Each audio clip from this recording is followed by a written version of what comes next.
This is the structure of DNA. And structure of polynucleotide chains. ഈ രണ്ടെണ്ണമാണ് polynucleotide chain എന്ന് പറയുന്നത്. ഈ രണ്ട് ന്യൂക്ലിയോടൈഡ് ചെയിനും കൂടി ജോയിൻ ചെയ്തിട്ടാണ് ഡബിൾ ഹെലിക്കൽ സ്ട്രക്ചർ കാണുന്നത്. ഓക്കെ, ഇതൊരു ന്യൂക്ലിയോടൈഡ് ആണ് അല്ലെ. ഈ കാണുന്നത് ഒരു ന്യൂക്ലിയോടൈഡ് ആണ്. എന്തൊക്കെയുണ്ട്? ഒരു ഫോസ്ഫേറ്റ് ഗ്രൂപ്പ് ഉണ്ട്, ഒരു ഡിയോക്സിറൈബോസ് ഷുഗർ ഉണ്ട്, നൈട്രോജൻ ബേസ് ഉണ്ട്. ഇനി അടുത്ത നോക്കൂ, ഇത് വേറൊരു ന്യൂക്ലിയോടൈഡ് ആണ്. ന്യൂക്ലിയോടൈഡിൽ എന്തൊക്കെയുണ്ട്? ഡിയോക്സിറൈബോസ് ഷുഗർ ഉണ്ട്, nitrogen base and phosphate group. These two nucleotides are adjacent nucleotides are linked together by means of phosphodiester linkage. Phosphate group ആണ് ഈ രണ്ട് ന്യൂക്ലിയോടൈഡ്സിനെ തമ്മിൽ ലിങ്ക് ചെയ്യുന്നത്. ഡൈഎസ്റ്റർ ലിങ്കേജ് എന്ന് പറയാൻ കാരണം ഈ രണ്ട് ന്യൂക്ലിയോടൈഡുമായിട്ടും ഫോസ്ഫേറ്റ് ഗ്രൂപ്പ് എസ്റ്റർ ലിങ്കേജ് ആണ് എസ്റ്റാബ്ലിഷ് ചെയ്യുന്നത്. So, the bond between nucleotides in a polynucleotide chain is phosphodiester linkage. Okay, phosphodiester linkage. ഇങ്ങനെ സ്ട്രാൻഡ് ഇങ്ങനെ വരും. അത് ഞാൻ പറഞ്ഞതാണ്. ഫസ്റ്റ് കാർബൺ, ഡിയോക്സിറൈബോസിന്റെ first carbon will join to the nitrogen base and third carbon, fifth carbon attaches to the phosphate group and the third carbon attaches to the next phosphate group. So third and fifth alternate ചെയ്തിട്ടാണ് bond ഫോർമേഷനിൽ പങ്കെടുക്കുക. അതുപോലെ തന്നെ ഈ ബേസിന്റെ അല്ല ഷുഗറിന്റെ carbon ആറ്റത്തിന് നമ്മൾ പേര് കൊടുക്കുമ്പോൾ 1 2 3 4 5 ഇങ്ങനെയാണ് പേര് കൊടുക്കുക. അതിന്റെ കാരണം എന്താ പറയുമോ? To distinguish between carbon atoms of sugar and base. ഇവിടെ ഷുഗറും ബേസും കാർബൺ കണ്ടെയ്നിങ് ആയിട്ടുള്ള സബ്സ്റ്റൻസസ് ആണ്. അപ്പൊ നമ്മൾ ഫസ്റ്റ് കാർബൺ സെക്കൻഡ് കാർബൺ എന്ന് പറയുമ്പോൾ ആരുടെ കാർബൺ ആണെന്ന് അറിയണ്ടേ? അതിന് വേണ്ടിയിട്ട് 2 3 1 ആ ഡാഷ് കൊടുത്തു കഴിഞ്ഞാൽ അതിന്റെ അർത്ഥം that denotes the carbon atom of that of sugar.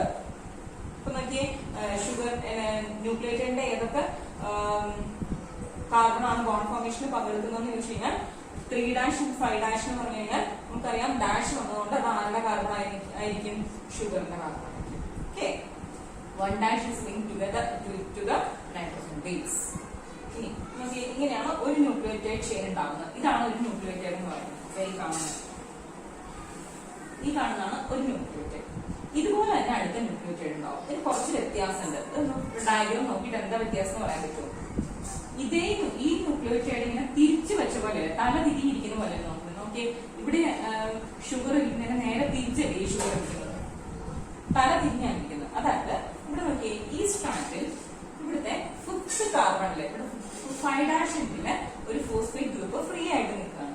അപ്പൊ ആ എൻഡിന് നമ്മൾ പറഞ്ഞ പേരാണ് 5' എൻഡ്.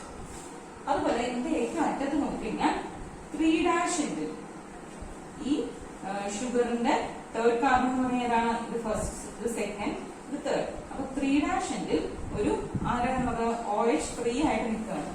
അത് നെക്സ്റ്റ് ബോണ്ട് ഫോർമേഷൻ ഒന്നും പോകുന്നില്ല. അപ്പൊ ആ എൻഡിൽ നമ്മൾ പറയുന്നത് 3' എന്നാണ്. അതേസമയം ഇവിടെ 5' എൻഡിൽ ഫോസ്ഫേറ്റ് ഗ്രൂപ്പ് ഫ്രീ നിൽക്കുകയാണ്. ഇവിടെ 3' എൻഡിൽ OH ഗ്രൂപ്പ് ഫ്രീ നിൽക്കുകയാണ്. അപ്പൊ ഇങ്ങനത്തെ എൻഡിനാണ് നമ്മൾ 5' എന്നും 3' എന്നും പറയുന്നത്. ഇനി ഇപ്പുറത്തെ സ്ട്രാൻഡ് നോക്കിയേ, ഇവിടെ OH ഗ്രൂപ്പ് ഫ്രീ ആയിട്ട് നിൽക്കുന്നത് എവിടെയാണ്? ഇവിടെയാണ് അല്ലെ. അപ്പൊ third carbon OH group free ആയിട്ട് നിൽക്കുന്നത് ഈ ഭാഗത്തല്ലേ. അപ്പൊ this is the 3' end of this chain. ഈ ചെയിന്റെ 3' എന്ന് പറയുന്നത് ഇതാണ്. അപ്പൊ 5' ഉണ്ടോ? ഫോസ്ഫേറ്റ് ഗ്രൂപ്പ് ഫ്രീ ആയിട്ട് നിൽക്കുന്നത് എവിടെയാണ്? ഇവിടെയാണ്. അപ്പൊ അതിനെ 5' എന്ന് പറയും. അപ്പൊ നോക്കിയേ, രണ്ട് സ്ട്രാൻഡ് നോക്കിയേ, ഒരു സ്ട്രാൻഡിന്റെ ഡയറക്ഷൻ പോകുന്നത്, ഈ സ്ട്രാൻഡ് 5' നിന്ന് 3' പോകുമ്പോ അതിന്റെ ഓപ്പോസിറ്റ് സ്ട്രാൻഡ് ഏത് ഡയറക്ഷനിലാണ് പോകുന്നത്? 3' നിന്ന് 5'. അതായത് 2 strands are opposite in polarity. ഈ സ്ട്രാൻഡിന്റെ ആ സ്ട്രാൻഡ് പോകുന്ന രീതിക്ക് പറയുന്ന പേരാണ് polarity. So, if one strand is 5' to 3' direction, the opposite strand will be in 3' to 5' direction. എങ്ങനെയാണ് ഈ 3' ന്റെ 5' കണ്ടുപിടിക്കുന്നത് മനസ്സിലായോ? എങ്ങനെ കണ്ടുപിടിക്കുന്നത്? OH ഗ്രൂപ്പ് തേർഡ് കാർബണിലെ, ആരുടെ തേർഡ് കാർബണിലെ? ഷുഗറിലെ തേർഡ് കാർബണിലെ OH ഗ്രൂപ്പ് ഫ്രീ ആയിട്ട് നിൽക്കുന്ന എവിടെയാണെന്ന് നോക്കുക. അതാണ് അതിന്റെ 3' എന്ന് പറയുന്നത്. അതുപോലെ ഫിഫ്ത് കാർബണില്, ഷുഗറിലെ ഫിഫ്ത് കാർബണിൽ എവിടെയാണ് ഫോസ്ഫേറ്റ് ഗ്രൂപ്പ് ഫ്രീ ആയിട്ട് നിൽക്കുന്നത് നോക്കുക. അതാണ് അതിന്റെ 5'. But the 2 strands show anti-parallel polarity. That is, if one is in 5' to 3' direction, the other will be in 3' to 5' direction. മനസ്സിലായോ? ഇനി നോക്കിയേ, ഇതുവരെ നമ്മൾ പറയാത്തതാണ് നൈട്രജൻ ബേസ് അല്ലെ. നമ്മൾ ഇത്ര നേരം ഷുഗറും ഫോസ്ഫേറ്റും ആണ് പറഞ്ഞുകൊണ്ടിരുന്നത്. അപ്പൊ ഇത് നോക്കിയത് ഒരു ഏണി പോലെ തോന്നില്ലേ? ഈ ഏണിയുടെ ഒരു ഏണി നമ്മൾ പിടിച്ചു കയറില്ലേ? ആ പിടിയില്ലേ, പിടി എന്തുകൊണ്ടാണ് ഉണ്ടാക്കിയിരിക്കുന്നത്? പിടി എന്തുകൊണ്ടാണ് ഉണ്ടാക്കിയിരിക്കുന്നത്? ഷുഗറും ഫോസ്ഫേറ്റും അല്ലെ. അപ്പൊ ഏണിയുടെ ബാക്ക് ബോൺ ഉണ്ടാക്കിയിരിക്കുന്നത് എന്തുകൊണ്ടാണ്? ഷുഗറും ഫോസ്ഫേറ്റും ഉണ്ട്. അതുപോലെ അതിന്റെ സ്റ്റെപ്സ് ഉണ്ടാക്കിയിരിക്കുന്നത് എന്തുകൊണ്ടാണ്? നൈട്രജൻ ബേസസ് കൊണ്ടാണ് അല്ലെ. ഈ രണ്ട് പോളിന്യൂക്ലിയോടൈഡ് ചെയിനിന്റെയും നൈട്രജൻ ബേസ് തമ്മിൽ എന്തോ ഒരു ബന്ധിപ്പിച്ചിരിക്കുന്നുണ്ടോ? അതാണ് ഹൈഡ്രജൻ ബോണ്ട് എന്ന് പറയുന്നത്. ഈ ബേസസ് തമ്മിൽ ഹൈഡ്രജൻ ബോണ്ട് കൊണ്ട് ലിങ്കേജ് ഉണ്ട്. അങ്ങനെയാണ് ഈ രണ്ട് ന്യൂക്ലിയോടൈഡ് ചെയിൻ. ഈ രണ്ട് ന്യൂക്ലിയോടൈഡ് ചെയിൻ രണ്ട് സെപ്പറേറ്റ് ചെയിൻസ് ആണ്. പക്ഷെ ഇത് രണ്ടും ഒരുമിച്ച് നിൽക്കുന്നില്ലേ? ഒരുമിച്ചല്ലേ ടേൺ ചെയ്യുന്നത്, ഞാൻ ചുറ്റുകോണി പോലെ പിരിയുന്നത്. ആ ഒരുമിച്ച് നിൽക്കാൻ കാരണം ഈ പറയുന്ന ഹൈഡ്രജൻ ബോണ്ടാണ്. ആ ഹൈഡ്രജൻ ബോണ്ട് എസ്റ്റാബ്ലിഷ് ചെയ്യുന്നതിന് ഒരു പ്രത്യേകതയുണ്ട്. A purine always pair with a pyrimidine. ആലോചിച്ച്, ഒരു പ്യൂരിനും കൂടെ ഹൈഡ്രജൻ ബോണ്ട് ഉണ്ടാവില്ല. A purine always pair with a pyrimidine. Here adenine is a purine and thymine is a pyrimidine. Adenine always pair with thymine. അതുപോലെ adenine എപ്പോഴും തൈമീനുമായിട്ട് pair ചെയ്യുള്ളൂ, സൈറ്റോസിനുമായിട്ട് pair ചെയ്യില്ല. ഇത് ഒരു കോൺസ്റ്റന്റ് ആണ്. adenine always pair with thymine and guanine always pair with cytosine. അതുപോലെ adenine and thymine forms double bond in between them, while guanine and cytosine forms triple bond in between them. അങ്ങനെയല്ലേ? നോക്കൂ, അപ്പൊ അതിന്റെ പടി ഉണ്ടാക്കിയിരിക്കുന്നത് ഈ പറയുന്ന നൈട്രജൻ ബേസ് കൊണ്ടും backbone is made up of sugar and phosphate linkage. അതുപോലെ ഓരോ ന്യൂക്ലിയോടൈഡിനെയും തമ്മിൽ ജോയിൻ ചെയ്യുന്നത് ത്രൂ ഫോസ്ഫോ ഡൈസ്റ്റർ ലിങ്കേജ്. മനസ്സിലായോ അല്ലെ? ഇതാണ് structure of DNA. DNA structure നോക്കുമ്പോൾ each nucleotide is made up of a sugar, nitrogen base and phosphate group. ഷുഗറിലെ third കാർബണും ഫിഫ്ത് കാർബണും ഓൾട്ടർനേറ്റ് ചെയ്ത് ബോണ്ട് ഫോർമേഷനിൽ പങ്കെടുക്കും. And the bond between two nucleotide chain, two adjacent nucleotide is known as phosphodiester linkage. First carbon of the sugar gets attached to the nitrogen base. And the nitrogen base of the two polynucleotide chain forms hydrogen bond in between them. Purine always pair with a pyrimidine. Adenine pair with thymine, while guanine pair with cytosine. Adenine and thymine forms double bond, while guanine and cytosine forms triple bond. This is the structure of a nucleotide chain. Very importantly, if the one of the polynucleotide chain is in 5' to 3' direction, then the other will be in 3' to 5' direction. 3' and എന്ന് പറഞ്ഞാൽ എങ്ങനെയാണെന്ന് നോക്കിയ free OH group in the sugar. 5' into free ആയിട്ടുള്ള phosphate group in the fifth carbon of the sugar. Fifth carbon OH group free ആയിട്ട് നിൽക്കുക. ഇതല്ലേ fifth carbon എന്ന് പറയുന്നത്? ഇത് 1, 2, 3, 4, ഇവിടെ 5. ഈ fifth carbonലേക്കാണ് phosphate group attach ചെയ്തിരിക്കുന്നത്. So this is the 5' end. This is the structure of the double helical structure of the polynucleotide chain or the DNA. ഇനി DNA സാലിയൻ ഫീച്ചേഴ്സ് ആണ് പറയുന്നത്. ഈ സ്ട്രക്ചർ വെച്ചിട്ടാണ് സാലിയൻ ഫീച്ചേഴ്സ് പറയുന്നത്. അതുകൊണ്ടാണ് ഇതിന്റെ തുടർച്ചയായിട്ട് പറയുന്നത്. Two polynucleotide chains are there. ഞാൻ പറയുന്നതാണ്. Two polynucleotide chain forms the DNA and backbone is made up of sugar and phosphate. In between, nitrogen bases are seen, and nitrogen bases, two strands show opposite polarity. One is in 3' to 5', while other is in 5' to 3'. Then length of the other pinna parayam. A purine always pair with a pyrimidine. Then right-handed structure ആണ്. അതായത് ഈ പറയുന്ന നമ്മുടെ ഹെലിക്സിലെ ഇതിനൊരു ചുറ്റുകോണ spring പോലത്തെ structure ആണ്. ഇത് right handed helix ആണ്. റൈറ്റ് ഹാൻഡഡ് എന്ന് പറഞ്ഞാൽ നമ്മുടെ റൈറ്റ് ഹാൻഡ് സൈഡിലേക്ക് ഇങ്ങനെ ചുറ്റുക, അതായത് റൈറ്റ് ഹാൻഡഡ് ഹെലിക്സ് എന്ന് പറയുന്നത്. DNA പലതരത്തിലുണ്ട്. A form, B form, Z form എന്നൊക്കെ പറഞ്ഞിട്ട് നമ്മൾ കോമൺ ആയിട്ട് കാണുന്നത് B ഫോം DNA ആണ് ഈ എക്സ്പ്ലെയിൻ ചെയ്യുന്നത്. അപ്പൊ B form of DNA is a right handed helix. ഇങ്ങനെ പറയുന്നതാണ് റൈറ്റ് ഹാൻഡഡ് ഹെലിക്സും ലെഫ്റ്റ് ഹാൻഡഡ് ഹെലിക്സും പറയുന്നത്. റൈറ്റ് ഹാൻഡിന്റെ ഡയറക്ഷനിലേക്ക് ചുറ്റുന്നത് റൈറ്റ് ഹാൻഡഡ് ഹെലിക്സും ലെഫ്റ്റ് ഹാൻഡിന്റെ ഡയറക്ഷനിലേക്ക് ചുറ്റുന്നത് ലെഫ്റ്റ് ഹാൻഡഡ് ഹെലിക്സും. Here the DNA, ഈ എക്സ്പ്ലെയിൻ ചെയ്ത DNA model right handed helix ആണ്. Okay, then പിന്നെ പറയാനുള്ളത് length of a full turn is 34 angstrom. ഒരു ഫുൾ ടേണിന്റെ ലെങ്ത്, ഫുൾ ടേൺ എന്ന് പറഞ്ഞു കഴിഞ്ഞാൽ ഇതിങ്ങനെ ഒരു ടേൺ ചെയ്ത് വരികയല്ലേ, നമ്മൾ DNA ടേൺ ചെയ്ത് വരികയാണ്.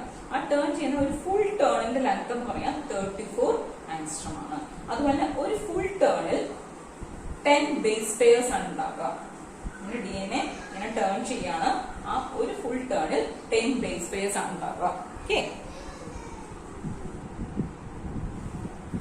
Length of a full turn എന്ന് പറഞ്ഞാൽ ഇതുപോലെ ആയിരിക്കും നമ്മുടെ ഏകദേശം DNA സ്ട്രക്ചർ എന്ന് പറയുന്നത്. അപ്പൊ DNA ഇതൊരു സിംഗിൾ സ്ട്രാൻഡഡ് ആണ്, ഇതുപോലത്തെ ഡബിൾ സ്ട്രാൻഡഡ് ആണ് നിങ്ങൾ മനസ്സിൽ സങ്കല്പിക്കുന്നത്. അപ്പോൾ ഒരു ലെങ്ത് ഓഫ് ഫുൾ ടേൺ എന്ന് പറഞ്ഞു കഴിഞ്ഞാൽ ഇത് തൊട്ട് ഇതിങ്ങനെ ചുറ്റി വരികയാണ്, ഇത് തൊട്ട് ഇവിടം വരെ ഇതെല്ലാം ഒരു ഫുൾ ടേൺ ആവുക. ആ ടേണിന്റെ ലെങ്ത് എന്ന് പറഞ്ഞാൽ 34 ആംഗ്സ്ട്രോം ആയിരിക്കും. അതിൽ 10 ബേസ് പെയർസ് ഉണ്ടാവും.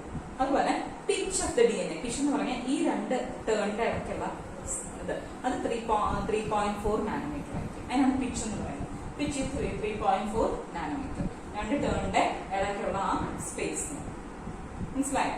അപ്പൊ ഒരു ചുറ്റിൽ 10 ബേസ് പെയർസ്, ഒരു ചുറ്റിന്റെ രണ്ട് ചുറ്റിന്റെ ഇടയ്ക്കുള്ളതാണ് 3.4 നാനോമീറ്റർ എന്ന് പറയുന്നത്. അതുപോലെ plane of stacking is exactly 1 over the other. അതായത് നമ്മൾ പറഞ്ഞു രണ്ട് സ്ട്രാൻഡ് ഇങ്ങനെയുണ്ട്, രണ്ട് സ്ട്രാൻഡിൽ ഒരു purine always pair with pyrimidine എന്ന് പറയും. അത് എന്തിനു വേണ്ടിയിട്ടാ? ആ ഇടയ്ക്കുള്ള വിട്ടില്ലേ, വിട്ട് എന്ന് പറഞ്ഞു കഴിഞ്ഞാൽ ഏകദേശം 20 ആംഗ്സ്ട്രോം ഒക്കെ വരും. ഈ രണ്ട് സ്ട്രാൻഡിന്റെ ഇടയ്ക്കുള്ള വിട്ട് അത് എപ്പോഴും കോൺസ്റ്റന്റ് ആയിരിക്കും. ഇല്ലെങ്കിൽ എന്ത് സംഭവിക്കും? ഈ രണ്ട് സ്ട്രാൻഡിന്റെ ഇടയ്ക്കുള്ള വിട്ട് കോൺസ്റ്റന്റ് അല്ലെങ്കിൽ ഇങ്ങനെ തിരിക്കുമ്പോൾ പൊട്ടിപ്പോവാനൊക്കെ ഉള്ള ചാൻസ് ഇല്ലേ? കോൺസ്റ്റന്റ് ആയിട്ട് നിലനിൽക്കാനാണ് ഒരു പ്യൂരിൻ എപ്പോഴും ഒരു പിരിമിഡിനുമായിട്ട് ബോണ്ട് ചെയ്യുന്നത്. അതായത് ഇവിടെ ഒരു അഡിനിൻ ആണ്, ഇവിടെ ഒരു ഡബിൾ റിംഗ് സ്ട്രക്ചർ ആണെങ്കിൽ ഇവിടെ ഒരു സിംഗിൾ റിംഗ് ആയിരിക്കും. ഇനി അടുത്തതിൽ വരുമ്പോൾ ഇവിടെ ഒരു ഡബിൾ റിംഗ് ആണെങ്കിൽ ഇവിടെ ഒരു സിംഗിൾ റിംഗ് ആയിരിക്കും. അപ്പൊ നോക്കി ഇതിന്റെ ഇടയ്ക്കുള്ള ആ സ്പേസ് എന്ന് പറഞ്ഞു കഴിഞ്ഞാൽ യൂണിഫോം ആയിരിക്കും. പറയുന്നത് മനസ്സിലാവുന്നുണ്ടോ? ഒരു purine always pair with a pyrimidine, അതാണ് പറയുന്നത്.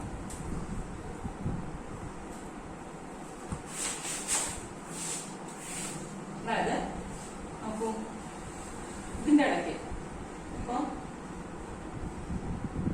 ഇവിടെ ഒരു ഡബിൾ റിംഗ്, അങ്ങനെയാണെങ്കിൽ ഇവിടെ തീർച്ചയായിട്ടും ഒരു സിംഗിൾ റിംഗ് ആയിരിക്കും. ഇനി ഇവിടെ ഒരു സിംഗിൾ റിംഗ് ആണെങ്കിൽ ഇവിടെ തീർച്ചയായിട്ടും ഒരു ഡബിൾ റിംഗ് ആയിരിക്കും. സപ്പോസ് ഇവിടെ ഡബിൾ റിംഗ് ആണ്, ഇവിടെയും ഡബിൾ റിംഗ് ആണെങ്കിൽ എന്ത് സംഭവിക്കും? DNA വിട്ട് ഇവിടെ കൂടും, അല്ലെ? ഇനി നെക്സ്റ്റ് കേസിൽ ഇവിടെ സിംഗിൾ റിംഗ് ആണ്, ഇവിടെയും സിംഗിൾ റിംഗ് ആണെങ്കിൽ എന്ത് സംഭവിക്കും? DNA വിട്ട് ഇവിടെ കുറയും, അല്ലെ? ഇങ്ങനെയൊന്നും വരില്ല. കാരണം എന്താ? എപ്പോഴും ഒരു പ്യൂരിൻ ഒരു പിരിമിഡിനുമായിട്ടേ ബൈൻഡ്. അതാണ് purine always pair with pyrimidine എന്ന് പറയാൻ കാരണം. അതുപോലെ plane of stacking is exactly 1 over the other. അതായത് നൈട്രജൻ ബേസിന്റെ സ്റ്റോക്കിംഗ്, ഇതൊരു നൈട്രജൻ ബേസ് ആണെന്ന് സങ്കല്പിക്കാം. ഈ പറയുന്ന ഒരു നൈട്രജൻ ബേസ് ആണ്. അതായത് ഇവിടെ അഡിനൈൻ ഉണ്ട്, ഇവിടെ തൈമിൻ ഉണ്ട്. അടുത്തത് ഇവിടെ ഗ്വാനിൻ ഉണ്ട്, ഇവിടെ സൈറ്റോസിൻ ഉണ്ട്. ഈ നമ്മുടെ ചുറ്റികോണി പോലത്തെ സാധനം ചുറ്റി വരുമ്പോ ഒരു അഡിനൈൻ തൈമിൻ ബോണ്ടിന്റെ എക്സാക്ട്ലി അടിയിൽ തന്നെ എന്ത് വരും? ഗ്വാനിൻ സൈറ്റോസിൻ വരുന്നു. അപ്പൊ എന്ത് സംഭവിക്കും? ആ സ്റ്റെബിലിറ്റി കൂടും, അത് കൂടുതൽ ശക്തിമത്തായിട്ടിരിക്കാൻ സഹായിക്കും. നമ്മൾ ബുക്ക് എടുക്കുമ്പോൾ ഇങ്ങനെയല്ലേ കൃത്യമായിട്ട് എടുക്കുന്നത്. അങ്ങനെയാണെങ്കിൽ കുറെ ബുക്ക് നന്നായി അടുക്കി വെക്കാൻ പറ്റും. ആ സമയത്ത് ഇങ്ങനെയൊക്കെ അടിക്കാനോ അത് വേഗം ഡിസോർഡർ ആണെന്ന് അത് ബ്രേക്ക് ചെയ്യാനൊക്കെ ഉള്ള ചാൻസ് ഉണ്ട്. അതാണ് ആ DNA ചുറ്റുന്ന രീതി എന്ന് പറഞ്ഞാൽ തോന്നിവാസം ചുറ്റുമല്ല ചെയ്യുന്നത്. അതാണ് പറഞ്ഞാൽ കൃത്യമായ കണക്കുണ്ടെന്ന്. ഒരു ചുറ്റിൽ എത്രയുണ്ടെന്ന് പറഞ്ഞാൽ 34 ആംഗ്സ്ട്രോം. അതുപോലെ രണ്ട് ചുറ്റിന്റെ ഇടയ്ക്കുള്ള സ്പേസ് 3.4 നാനോമീറ്റർ. ഒരു ചുറ്റിൽ 10 ബേസ് പെയർസ്. ഇങ്ങനെ കൃത്യമായിട്ട് ചുറ്റുന്നതുകൊണ്ട് ഒരു ബേസ് പെയറിന്റെ എക്സാക്ട്ലി മുകളിലാണ് അടുത്ത ബേസ് പെയർ വരിക. അതുകൊണ്ട് it gives extra stability to the DNA. മനസ്സിലായോ? അതാണ് പോയിന്റ് അർത്ഥം. It gives extra stability to the DNA. Okay.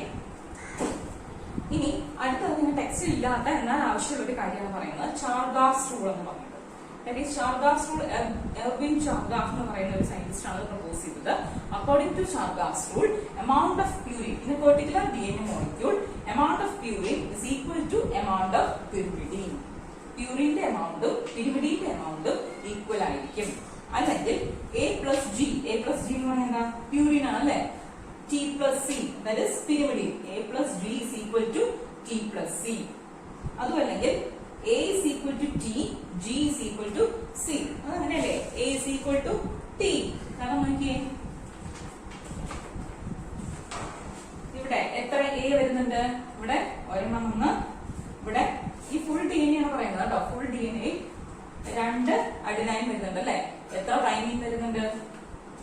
തൈമീൻ. അപ്പൊ A is equal to T അല്ലേ? അതുപോലെ തന്നെ 2 ഗ്വാനിൻ വരുന്നുണ്ട്, അതുപോലെ തന്നെ 2 സൈറ്റോസിൻ വരുന്നുണ്ട് അല്ലെ? അപ്പൊ അഡിനൈനും തൈമീനും ഗ്വാനിനും സൈറ്റോസിനും എല്ലാം ഒരുപോലെ ആയിരിക്കും നല്ല പറയുന്നത്. അഡിനൈന്റെ എമൗണ്ടും തൈമിന്റെ എമൗണ്ടും സെയിം ആയിരിക്കും. അതുപോലെ തന്നെ thymine is equal to guanine is equal to cytosine. A is equal to T, G is equal to C എന്നാണ് പറയുന്നതിന്റെ അർത്ഥം. ഇത് വെച്ച് പ്രോബ്ലം ചോദിക്കാറുണ്ട്. ഒരു DNA മോളിക്യൂള് 30% അഡിനൈൻ ആണ്. അങ്ങനെയാണെങ്കിൽ find out the percentage of guanine, cytosine and thymine. എങ്ങനെ കണ്ടുപിടിക്കും? നമുക്കറിയാം A is equal to T അല്ലെ? അപ്പൊ A is equal to T is equal to നമുക്ക് തന്നിട്ടുണ്ട് എത്രയാ? 30% ആണ്. അത് എയും ടിയും 30% ആണ്. അതായത് A is equal to 30%, T is equal to 30% അല്ലെ? ഇനി അപ്പൊ ടോട്ടൽ DNA എന്ന് പറഞ്ഞാൽ എത്രയാ? 100%ന്റെ കാര്യം നമ്മൾ പറയുന്നത് മുഴുവൻ DNAയിലും 30 + 30 ഇപ്പൊ തന്നെ എത്രയായി? 60 പോയി കിട്ടി അല്ലെ? ഇനി ബാക്കി എത്രയേ ഉള്ളൂ? 100 ന്ന് 60 പോയാൽ 40 അല്ലെ? ഈ 40% ആണ് എന്തുള്ളത്? ജിയും സിയും ഉള്ളത്. അതായത് G + C is equal to 40%. Since G is equal to C, ജിയും സിയും ഈക്വൽ ആയിരിക്കണം അല്ലെ? അപ്പൊ എത്ര വീതമായിരിക്കും? 20 വീതം. മനസ്സിലായോ? ഇങ്ങനെയാണ് പ്രോബ്ലം വരിക. മനസ്സിലായെന്ന് വിചാരിക്കുന്നു. വേറെ T is equal to 35%. അങ്ങനെയാണെങ്കിൽ find out G, C, A. എന്ത് ചെയ്യും? T is equal to A അല്ലെ? അപ്പൊ T is equal to A is equal to 35. അപ്പൊ T plus A എന്ന് പറഞ്ഞു കഴിഞ്ഞാൽ 35 plus 35 അല്ലേ? That is 70. പിന്നെ ബാക്കി എത്രയേ ഉള്ളൂ? 100 ന്ന് 70 പോയി കഴിഞ്ഞാൽ 30 ഉള്ളൂ അല്ലെ? അതായത് G plus C is equal to 30. അങ്ങനെയാണെങ്കിൽ G is equal to C അല്ലേ? So G is equal to C is equal to 15. ഇങ്ങനെയാണ് പ്രോബ്ലംസ്. അപ്പൊ ഇത്രയുമാണ് ഇന്നത്തെ ക്ലാസ്സിൽ ഉള്ളത്. അതായത് salient features of DNA including chapters. എന്താണ് DNA, എന്താണ് DNAയുടെ സ്ട്രക്ചർ, DNAയുടെ സ്ട്രക്ചറൽ കമ്പോണന്റ് എന്തൊക്കെയാണ്, what is nucleotide, what is nucleoside, Frederick മിഷറിന്റെ കണ്ടുപിടുത്തം. ഫ്രെഡറിക് മിഷറാണ് ന്യൂക്ലിയൻ, ആ വാക്ക് ഓർത്തിരിക്കാൻ, ന്യൂക്ലിയൻ എന്നുള്ള വാക്ക് വെച്ചിട്ടാണ് എക്സ്പ്ലെയിൻ ചെയ്തത്.